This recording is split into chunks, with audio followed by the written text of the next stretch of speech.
বাৎসরিক পূজা অনুষ্ঠানে সবাই ইব্রাহিমরে ধরছে, ইব্রাহিম চল আমরা পূজা দিতে যাব। সাইয়েদনা ইব্রাহিম ফানাযারা নাযরাতান ফিন নুজুম, তাকালেন আকাশে আর বললেন ইন্নী সাকিম, আমি যেতে পারবো না, আমি অসুস্থ। আমি কি আসলে সুস্থ ছিলেন? তো অসুস্থ বললেন কেন? কারণ অসুস্থতা দুই ধরনের, একটা শারীরিক আর একটা। সাইয়েদনা ইব্রাহিম মানসিক ভাবে প্রচন্ড বিপর্যস্ত ছিলেন, অসুস্থ ছিলেন। এর কারণ গোটা উম্মত মূর্তির পূজা করে, এই দৃশ্য দেখে কোন নবী মানসিক ভাবে সুস্থ থাকতে পারে? উনি বললেন আমি অসুস্থ, তোমরা যাও। সবাই বলল ঠিক আছে আমরা যাই। ইব্রাহিম তুই আমাদের ঘরের মূর্তিগুলারে পাহারা দে। মূর্তি পাহারা দেওয়ার জন্য কারে পাওয়া গেছে?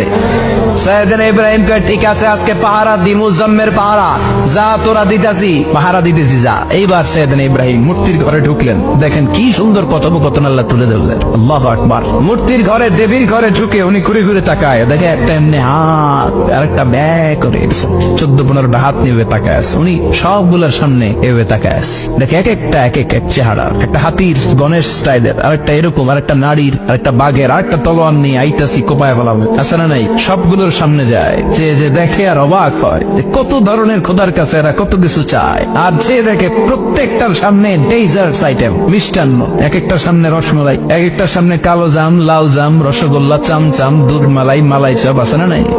জিব্বায় পানি চলে আসছে নাকি? তো সাইয়েদনা ইব্রাহিম অবাক, কিরে এত মূর্তি, এত ডিজাইন, এত ভাবে এরা অঙ্গভঙ্গি করে আছে, এত খাবার দেয়া, খায় না কেন? সাইয়েদনা ইব্রাহিম ভাবলেন মনে হয় নাগাল পাই না, আমি একটু তুল্লা ধরি। উনি রসমালাইয়ের বাটিটা নিয়ে যেটা হা করে আছে ওইটার সামনে যায়, কয় খা।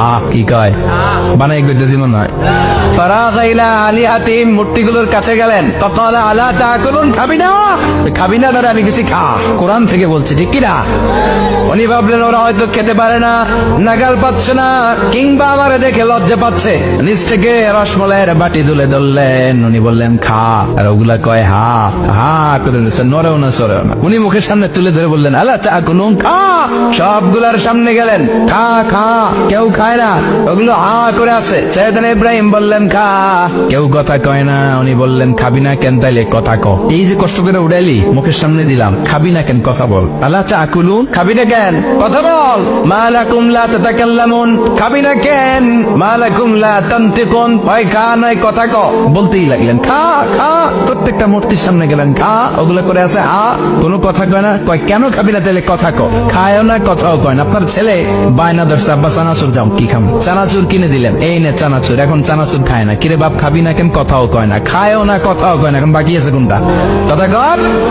ফারাগা আলাইহিম দারবাম বিল ইয়ামিন, ডান হাতে কুবানো শুরু করলেন। ইচ্ছা মতো ঘুষি কিল মারতে মারতে মূর্তিগুলার সাইজ। ফারাগা আলাইহিম দারবাম বিল ইয়ামিন, এক একটা নবীর হাতে জান্নাতি শক্তি দিয়েছে কে? খা নাইলে কথা ক। খায় না, কথাও কয় না, বাকি আছে মায়ের। মারতে শুরু করলেন, মারতে মারতে সব শেষ। তারপরে খুঁজে পেলেন একটা কুড়াল। কি পেলেন? কুড়াল দিয়ে মারতে আরো সুবিধা। খালি এটারে এভাবে মারে, ওইভাবে মারে। মারতে মারতে যতগুলো মূর্তি ছিল সবগুলো মেরে বড় মূর্তিটার গায়ে মারতে যাবে। In the mean time stop, কয় না এটারে মারো না। ফাজআলাহুম জুদাদান, সবগুলারে টুকরা টুকরা। ইল্লা কাবীর আল্লাহুম, 12টা ছাড়া ওইটারে রেখে দিলেন।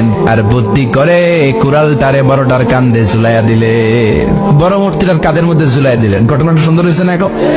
কেমন যেন মনে হয় এটা কুপাইয়া দাঁড়ায় রয়েছে বাবার বেটার মতো। বড় পূজার শেষ, পূজার দিন কোন শেষ? বিকেল বেলা পূজা মণ্ডপ থেকে সব এসে দেখে সর্বনাশ। পাহারাদার ইব্রাহিম কই, আনতা ফাআলতা হাযা বিআলিহাতিনা ইয়া ইব্রাহিম। ইব্রাহিম সর্বনাশ কে কইছে? তুই কইছতনি? কই আইনো বড়টাই কইছে, ওইটারে জিজ্ঞেস করো। বল ফাআলাহু কাবীরুহুম হাযা ফাসআলুহুম ইন কানু ইয়ানতিকুন, কোরআন থেকে বলছে, আমি করি নাই। ওই দেখ কুড়ালটা কার কান্দে, বড়টার কান্দে, ওইটারে জিগা। সবাই কয় খাইছে। সবাই বলে ইব্রাহিম তুমি কি জানো না এগুলো কথা বলে না? সাইয়েদনা ইব্রাহিম বলে যে এটা কথা কয় না, ওইটার পূজা করস কেন? যেটা কথা বলে না, যেটা নিজেরাই নিজেদেরকে মায়ের থেকে বাঁচাতে পারে না, নিজেরাই নিজেদেরকে রক্ষা করতে পারে না, তোরে কিভাবে রক্ষা করবে? এগুলোর পূজা কেন করিস? ফাবুহিতাল্লাযী কাফার, কারো কোনো জবাব নাই। লাজা সবাইকে, ইব্রাহিম তুই বড্ড বেড়ে গিয়েছিস, তোরে নমরুদের কাছে নেওয়া হবে, রশি দিয়ে পেঁচিয়ে নমরুদের কাছে নেওয়া হলো। নমরুদের নাম শুনছেন? শোনেন নাই বোধহয়। শোনেন নাই? পৃথিবীতে 4 জন বাদশা ছিল।